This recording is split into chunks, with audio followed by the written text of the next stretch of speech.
ముందుగా first one చూసినట్టయితే ఈ క్రింది వాటిలో సరి కానివి ఏంటని అడుగుతున్నారు. ఆప్షన్ ఏ ఆధునిక విద్యకు పితామహుడు చార్లెస్ వుడ్. ఆప్షన్ బి ఆధునిక విద్యా విధానానికి పితామహుడు చార్లెస్ గ్రాంట్. ఏ తప్పు, బి తప్పు, ఏబి తప్పు, ఏబి సరైనవే. ఆప్షన్ ఏ చూసినట్లయితే ఆధునిక విద్యకు పితామహుడు చార్లెస్ వుడ్ కాదు, చార్లెస్ గ్రాంట్. గుర్తుపెట్టుకోండి, ఓకేనా. అదేవిధంగా ఆధునిక విద్యా విధానానికి మాత్రం చార్లెస్ వుడ్. చార్లెస్ వుడ్ మనకు ఆధునిక విద్యా విధానానికి పితామహుడు. కన్ఫ్యూజ్ అవ్వద్దు. ఆధునిక విద్యకు పితామహుడు చార్లెస్ గ్రాంట్ కాగా విద్యా విధానానికి మాత్రం చార్లెస్ వుడ్ పితామహుడు. ఇక్కడ ఏ తప్పు, బి తప్పు, అంటే ఏబి రెండు తప్పు కాబట్టి option 3 is the right answer. ఓకేనా, important. Next one, East India Company తొలి పాఠశాలను ఎక్కడ ప్రారంభించింది? సో ఈస్ట్ ఇండియా కంపెనీ అనేది తన తొలి పాఠశాలను ఆంగ్లో ఇండియన్ పాఠశాలను ఎక్కడ ప్రారంభించింది అని అడుగుతున్నారు. Option 1 Kashi, option 2 Madras, option 3 Bombay, option 4 Calcutta. So east India company తన యొక్క తొలి పాఠశాల ఏదైతుందో ఈ తొలి పాఠశాలను చూసుకున్నట్టయితే మద్రాసులో ప్రారంభించడం జరిగింది. Option 2 right answer. ఎప్పుడు అని అడిగినట్లయితే 1715లో East India Company Anglo Indian పాఠశాలను తొలిసారిగా మద్రాసులో ప్రారంభించింది. ఎప్పుడు అంటే 1715లో. ఓకేనా, most important. Option 2 is the right answer. Next one, భారత్లో తొలి ఉపాధ్యాయ కళాశాలను ఎప్పుడు ఏర్పాటు చేయడం జరిగింది? సో భారతదేశంలో తొలి ఉపాధ్యాయ కళాశాలను ఎప్పుడు ఏర్పాటు చేశారంటున్నారు, ఏ సంవత్సరంలో? Option 1 1715, option 2 1716, option 3 1718, option 4 1720.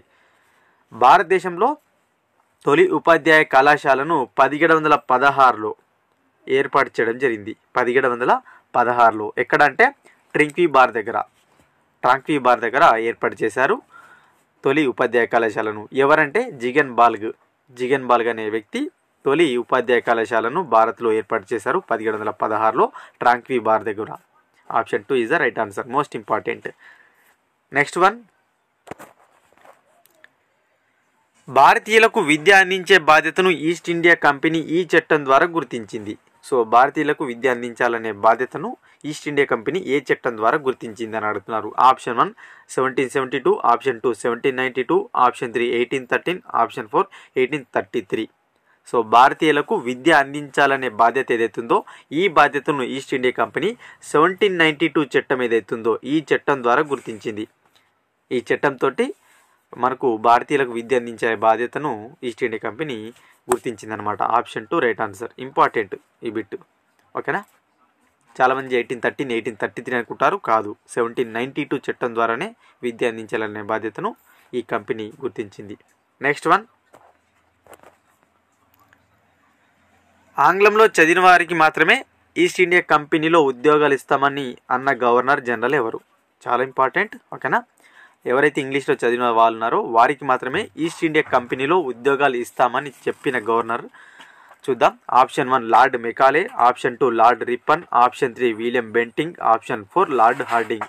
So ఆంగ్లంలో ఇంగ్లీష్లో చదివిన వారికి మాత్రమే ఈస్ట్ ఇండియా కంపెనీలో ఉద్యోగాలు ఇస్తామన్న గవర్నర్ జనరల్ లార్డ్ హార్డింగ్. దీన్ని చెప్పడం జరిగిందనమాట. ఎవరైతే ఇంగ్లీష్లో చదివిన పర్సన్స్ ఉన్నారో వారికి మాత్రమే ఈస్ట్ ఇండియా కంపెనీలో ఉద్యోగాలు ఇస్తామని అనడం జరిగింది. Option 4 is the right answer. Next one, 1813 చట్టం ఫలితంగా ఏర్పడిన ప్రాక్ పశ్చిమ వివాదం నివారణ కోసం ఏర్పడిన కమిటీ ఏది? సో 1813 చార్టర్ చట్టం ఏదైతుందో ఈ చార్టర్ చట్టం వల్ల ప్రాక్ పశ్చిమ వివాదం అయితే ఏర్పడుతుంది.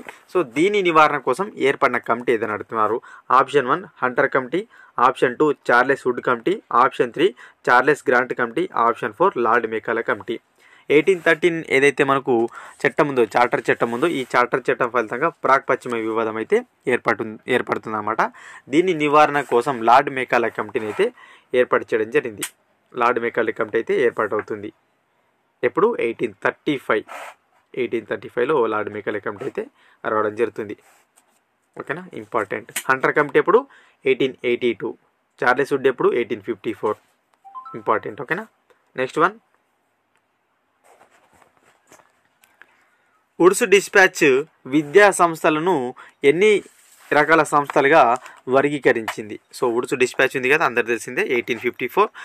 ఈ వుడ్స్ డిస్పాచ్ అనేది ఎన్ని రకాలుగా విద్యా సంస్థలను వర్గీకరించింది అంటున్నారు.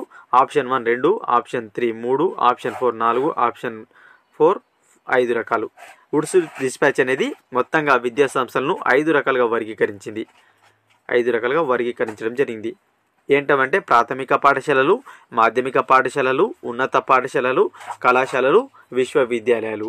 ఈ విధంగా 5 రకాలుగా వుడ్స్ డిస్పాచ్ అయితే విద్యా సంస్థలను వర్గీకరించింది. Important, option 4 right answer. ఓకేనా. వుడ్స్ డిస్పాచ్ ఎప్పుడు? 1854. అప్పుడు ఎవరున్నారు గవర్నర్ జనరల్గా అంటే లార్డ్ డల్హౌసీ అయితే గవర్నర్ జనరల్గా అయితే ఉండడం జరిగింది. నెక్స్ట్ వన్, ఏ సంవత్సరంలో కలకత్తా, మద్రాసు, బొంబాయి విశ్వవిద్యాలయాలు ఏర్పడ్డాయి? సో మనకు కలకత్తా, మద్రాసు విశ్వవిద్యాలయాలు అవుతున్నాయో బొంబాయి విశ్వవిద్యాలయాలు, ఇవి ఎప్పుడు ఏర్పడ్డాయి అంటున్నారు. Option 1 1835, option 2 1854, option 3 1857, option 4 1877. So మనకు భారతదేశంలో ఈ కలకత్తా, మద్రాస్, బొంబాయి విశ్వవిద్యాలయాలు అనేవి ఒకేసారి ఏర్పడ్డాయి. ఎప్పుడంటే 1857లో ఏర్పాటు అవడం జరిగింది ఒకేసారి కలకత్తా, మద్రాస్, బొంబాయి విశ్వవిద్యాలయాలు. దేని ఆధారంగా ఏర్పడ్డాయి అంటే వుడ్స్ డిస్పాచ్ ఆధారంగానే ఈ 3 విశ్వవిద్యాలయాలు అయితే ఏర్పాటు అవడం జరిగింది. 1857. Option 3 is the right answer. Next one, Bombay విశ్వవిద్యాలయంలో స్త్రీలకు ఏ సంవత్సరంలో ప్రవేశం కల్పించారు? సో మనకు బొంబాయి విశ్వవిద్యాలయం ఉంది కదా, దీంట్లో స్త్రీలకు ఏ సంవత్సరంలో ప్రవేశం కల్పించారని అడుగుతున్నారు. Option 1 1857, option 2 1877, option 3 1881, option 4 1883. Bombay విశ్వవిద్యాలయంలో స్త్రీలకు 1883 ఇయర్లో 1883లో స్త్రీలకైతే ప్రవేశం కల్పించడం జరిగింది. అయితే మన ఇండియాలో తొలిసారిగా స్త్రీలకు ప్రవేశం కల్పించిన విశ్వవిద్యాలయం ఏదైనా అడిగినట్లయితే కలకత్తా అని గుర్తుపెట్టుకోండి. కలకత్తా 1877లోనే స్త్రీలకు విశ్వవిద్యాలయంలోకి ప్రవేశం కల్పించింది కలకత్తా విశ్వవిద్యాలయం. ఆ తర్వాత రెండవ విశ్వవిద్యాలయం 1881లో మద్రాస్ విశ్వవిద్యాలయం అయితే స్త్రీలకు ప్రవేశం కల్పించింది. తర్వాత మూడవ విశ్వవిద్యాలయం బొంబాయి విశ్వవిద్యాలయం 1883లో ప్రవేశం కల్పించింది స్త్రీలకు. ఇంపార్టెంట్, ఓకేనా. ఈ 3 1857లో ఏర్పడితే ఈ వరుస క్రమంలో ప్రవేశం కల్పించినాయి కలకత్తా, మద్రాసు, ఆ తర్వాత మనకు బొంబాయి. ఓకేనా. నెక్స్ట్ లాస్ట్ వన్, ఏ సంవత్సరంలో రాష్ట్ర విద్యాశాఖలు ఏర్పడ్డాయి? Option 1 1854, option 2 1857, option 3 1871, option 4 1882. So 1871లో రాష్ట్ర విద్యాశాఖలు అయితే ఏర్పడడం జరిగింది. 1871లో రాష్ట్ర విద్యాశాఖలు వుడ్స్ డిస్పాచ్ ఏదైతుందో దాని రిపోర్ట్ ఆధారంగా రాష్ట్ర విద్యాశాఖలు అయితే ఏర్పడడం జరిగింది. Option 3 is the right answer. Important.